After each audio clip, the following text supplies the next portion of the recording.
இப்போ என்ன பண்ணிட்டாங்கன்னா WHO இருந்து உலகளாவிய எல்லா நாட்டுக்கும் இந்த நாங்க கொடுக்கறதான இந்த மெத்தடை நீங்க ஃபாலோ பண்ணணும்னு சொல்லிட்டு ஒரு ஆர்டர் மாதிரி போட்டான்.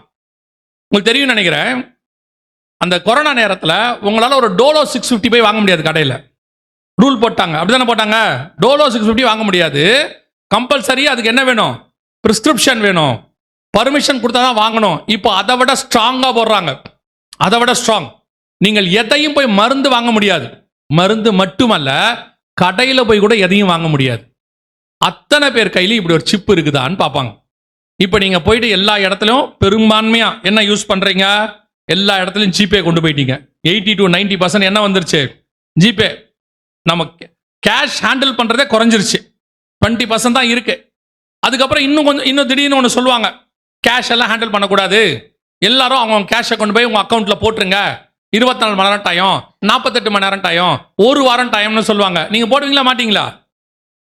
உங்கள் கையில் இருக்கிற கேஷ் எல்லாம் அக்கௌண்ட்டில் போட்டுருங்க, இனிமேட்டு ரூபா நோட்டு செல்லுபடி ஆகாதுன்னு ஒன்று சொன்னாங்கன்னா செய்வீங்களா மாட்டீங்களா?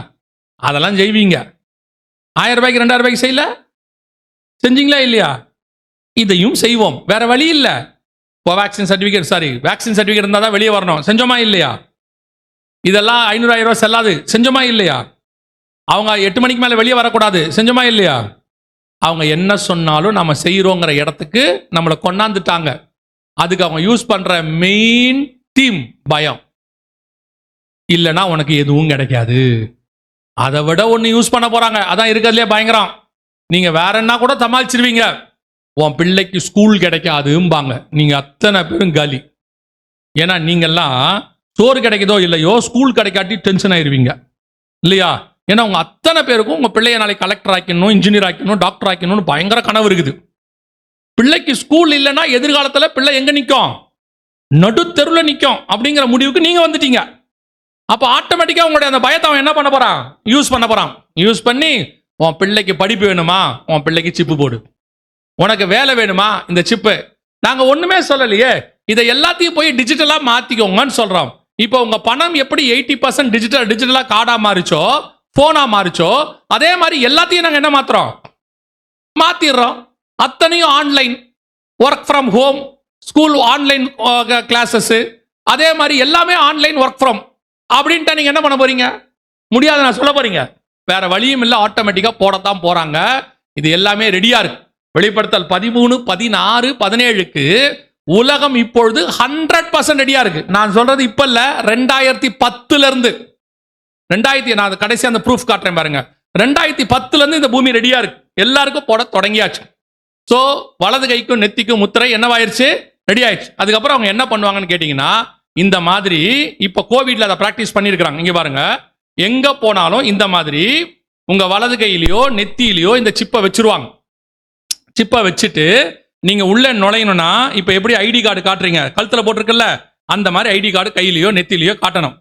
காட்டினா தான் நீங்க போகவே முடியும். அங்க இருக்கு பாருங்க, இது இப்பவே பிராக்டிஸ்ல இருக்கு, இல்லாமலாம் இல்ல. ஆண்டவர் சொன்ன அத்தனை காரியங்களும் இப்ப என்னவா இருக்குது, நம் கண்களுக்கு முன்பாக ரெடியாக இருக்கு. இப்ப என்ன பண்ண போறாங்க அப்படிங்கிறத நான் உங்களுக்கு சொல்லிட்டு முடிக்கிறேன், நல்லா கவனிங்க.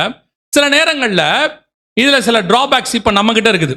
என்ன இருக்குது, இப்போ இந்த சிப்பை உங்ககிட்ட கொடுப்பாங்க, சிப்பு போடணும் அப்படின்ற ஒரு கான்செப்ட் வரும்போது நாம சில நேரங்களில் என்ன பண்ணுவோம்னா, போட மாட்டோம், அதை பண்ண மாட்டோம் இப்படிலாம் நம்ம சொல்லும் போது அவங்க அதுக்கு வேற ஒரு விதத்தை கையாள போறாங்க. இப்போ என்ன பண்ண போறாங்க அப்படின்னா, உங்க செல்போனையே தூக்க போறாங்க. என்ன பண்ண போறாங்க, உங்க செல்போனை தூக்க போறாங்க. எப்படி தூக்க போறாங்க கவனிங்க. இப்போ துபாயில கொண்டாந்தாச்சு, இதுதான் இப்போ துபாயோடைய நிலைமை. இங்க பாருங்க, இது இப்போ துபாயில என்ன சொல்லியிருக்காங்கன்னு கேட்டீங்கன்னா, ஃபர்கெட் மொபைல் போன்ஸ். இங்க இருக்கு பாருங்க, forget mobile phones, get ready to be chip.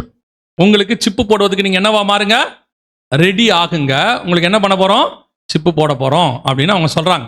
என்ன செய்வாங்க கவனிங்க. இது FCR, ஃபேஸ் ரெகக்னிஷன் சிஸ்டம் அப்படின்னு சொல்லுவாங்க. இப்போ காட்டுவாங்க பாருங்க. இப்போ இவர் போய் கடையில் வாங்குறாரு. இப்போ அவர் எப்படி பே பண்ண போறாருன்னு பாருங்க. கொண்டு போயிட்டு கொடுத்தாரு, முகத்தை மட்டும்தான் வைக்கிறாரு, ப்ராசஸிங், பேமெண்ட் ரிசீவ், அவ்வளோதான்.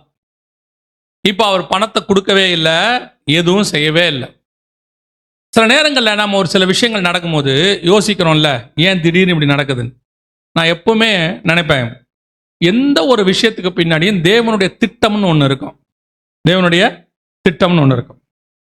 இப்போ இந்த உலகளாவிய டிஜிட்டல் இருக்குல்ல, இவ்வளோ விஷயம் பண்ணுறாங்கல்ல, இது எல்லாத்துக்கும் சென்டர் பாயிண்டாக 2 சிட்டியை வச்சுருந்தாங்க, 2 நாடு தான் வச்சுருந்தாங்க. இது எல்லாத்தையும் டாப்பாக கொண்டு வந்து நம்பர் 1 இடத்துக்கு 2 நாடு வந்துச்சு. ஒன்று துபாய், இன்னொன்று ஆஸ்திரேலியா. இப்போ முழுவதும் எது தாக்கப்பட்டிருக்கு? இந்த ஈரான் இஸ்ரேல் வாரில் அதிகப்படியாக எது தாக்கப்பட்டுச்சு? துபாய் தான் தாக்கப்பட்டுச்சு. ஆல்மோஸ்ட் இப்போ அவங்க வந்து இது எல்லாத்துலேயும் கொஞ்சம் பின்னோக்கி போகிற நிலைமையில் இருக்கிறாங்க. நான் திருப்பியும் சொல்கிறேன், கர்த்தருடைய வருகை வரைக்கும் இந்த காரியங்கள் எல்லாம் இப்படி தான் நடக்கும். ரெடியாக இருக்கும், ஆனால் கர்த்தர் இம்ப்ளிமெண்ட் பண்ணுறதுக்கு என்ன பண்ணுவார்? டைம் எடுத்துப்பார். எதுக்குன்னா, அவருக்கு ஒரு எண்ணிக்கை நிறைவாக வேண்டியிருக்கு உலகத்தில். அவர் சேர்க்க வேண்டிய பிள்ளைகள் இருக்குது. அது வரைக்கும் இவங்க எல்லாம் ரெடி பண்ணிடுவாங்க. ஆனால் இவங்களை கொண்டாந்து நம்ம மேலே போடுறதுக்கு கொஞ்சம் ஆண்டவர் டிலே டைம் எடுக்கிறார். ஆனால் எல்லாமே ரெடியாக இருக்குது. அதை நமக்கு சொல்கிறார், எல்லாம் ரெடி ஆயிடுச்சு. ஆனால் அவங்களை கொண்டாந்து உங்களுக்கு போட விடாமல் என்ன பண்ணிட்டு இருக்கிறோம்? கொஞ்சம் தடுத்துக்கிட்டு இருக்கிறாரு. இப்போ துபாய் வந்து என்ன செஞ்சுட்டு இருக்கிறாங்க? இந்த அடி வாங்க இப்போ வாங்கியிருக்கு, முந்தினத்தையும் ஒரு குண்டு போட்டிருக்கிறாங்க. அதனால இந்த சிஸ்டம்லாம் கொஞ்சம் அவங்களுக்கு ஸ்லோ ஆகுது. ஸ்லோனா இம்ப்ளிமெண்ட் பண்ணுறது கொஞ்சம் முந்தி. இப்போ துபாய் எந்த அளவுக்கு போயிடுச்சுன்னு கேட்டிங்கன்னா, நீங்கள் பாஸ்போர்ட்டே கொடுக்க வேண்டாம். துபாயில் விசா எடுத்துட்டீங்கன்னா போதும், நேராக போய் ஒரு இடத்துல நின்னீங்கன்னா போதும், அது டோட்டலாக உங்களை என்ன பண்ணிடும்? ஸ்கேன் பண்ணிடும். அதுவே அப்ரூவல் கொடுத்துரும். ஆளே இருக்க மாட்டாங்க. இப்போ நம்ம ஊருக்குலாம் இந்தியாக்குள்ளே நுழையிறீங்கன்னா இமிகிரேஷன் ஒன்று இருக்கும். அங்கே ஒருத்தர் விசாரிச்சு உங்களுக்கு என்ன பண்ணுவார்? ஸ்டாம்ப் பண்ணுவார்ல. அப்படி ஒரு ஸ்டாம்ப்பு சிங்கப்பூர்லேயும் இருக்காது, துபாயிலையும் இருக்காது. யாருமே இருக்க மாட்டாங்க. ஒரே ஒரு மிஷின் தான் இருக்கும் 2 பக்கமும். நீங்கள் நடுவில் போய் நின்னா போதும், டோட்டலாக ஸ்கேன் பண்ணோம். உங்கள் பேரில் விசா எடுத்தாச்சான்னு பார்க்கும். உங்களுடைய எல்லா டீட்டெயில்ஸும் அதில் வந்துடும். உங்கள் பாஸ்போர்ட்லேருந்து எல்லா டீட்டெயிலும் வந்துடும். அது எவ்வளோ நேரத்தில் நடக்குன்னு கேட்டிங்கன்னா 30 செகண்ட்ஸ்லேருந்து 1 மினிட்ல நடக்கும். 30 செகண்ட்ஸ் தான். அப்படியே ஃபுல்லாக ஸ்கேன் பண்ணோம், அப்ரூவல்னு போயிடுவோம். இது துபாயிலையும் உண்டு, சிங்கப்பூர்லேயும் உண்டு. இப்போ தான் இங்கே முழுக்க ஃபேஸ் ரெகக்னிஷன் சிஸ்டம் அப்படின்னு சொல்லுவாங்க. இப்போ அவங்க துபாய் முழுக்க பண்ணியாச்சு. இப்போ என்ன பண்ண போகிறாங்கன்னா, உங்கள் செல்ஃபோனை உங்களை விட்டு ரிமூவ் பண்ணிவிடுவாங்க. இப்போ நீங்கள் எல்லாம் செல்ஃபோன் வச்சுருக்கீங்க, சிக்னல் கிடைக்கல, அது கிடைக்கல, எல்லாம் சொல்லிக்கிட்டு இருக்கிறீங்கல்ல. உங்கள் செல்ஃபோனை எடுத்துட்டு இந்த செல்ஃபோனில் சிம் கார்டு இருக்குல்ல, அதை உங்கள் உடம்புல இந்த சிப்பாக போட்டுட்டு உங்கள் உடம்பையே செல்ஃபோனாக மாற்றிடுவாங்க.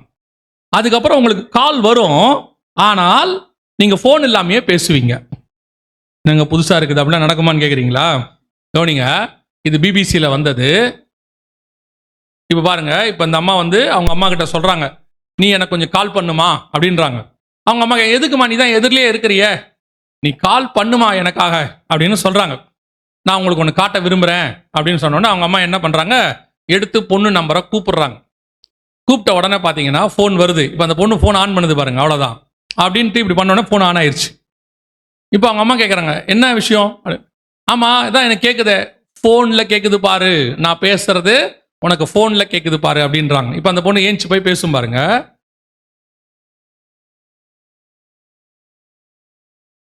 இப்போ நான் தான் ஃபோனுங்குது. எனக்கு வந்து என் கை தான் ஃபோன், எனக்குள்ள எல்லாம் இம்ப்ளிமெண்ட் பண்ணிட்டாங்க அப்படின்னு சொல்லுது.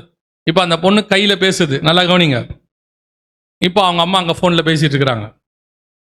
இப்போ ஸ்பீக்கரும் சிம் கார்டும் அந்த பொண்ணு உடம்புல இருக்குது. இப்போ காட்டுவாங்க பாருங்க. இப்போ கட் பண்ணு பாருங்க ஃபோனு, அவ்வளோதான், ஃபோன் கட் ஆயிடுச்சு. இப்போ அந்த பொண்ணுடைய கையை காட்டும் பாருங்க, எங்கே இருக்கு பாருங்க, அதான் ஃபுல்லாக உடம்பு முழுக்க இம்ப்ளிமெண்ட் பண்ணியாச்சு. அது மட்டும் இல்லை, கையில் ஸ்பீக்கர் இருக்கும். இங்கே இருக்கு பாருங்க ஸ்பீக்கர், அதான் ஸ்பீக்கர், அவ்வளோதான். முழுக்க இப்போ எல்லாம் ரெடி. இப்போ என்ன பண்ணுவாங்கன்னு கேட்டிங்கன்னா, உங்கள் உடம்புல இந்த சிப்பை கொண்டு வந்து வைப்பாங்க.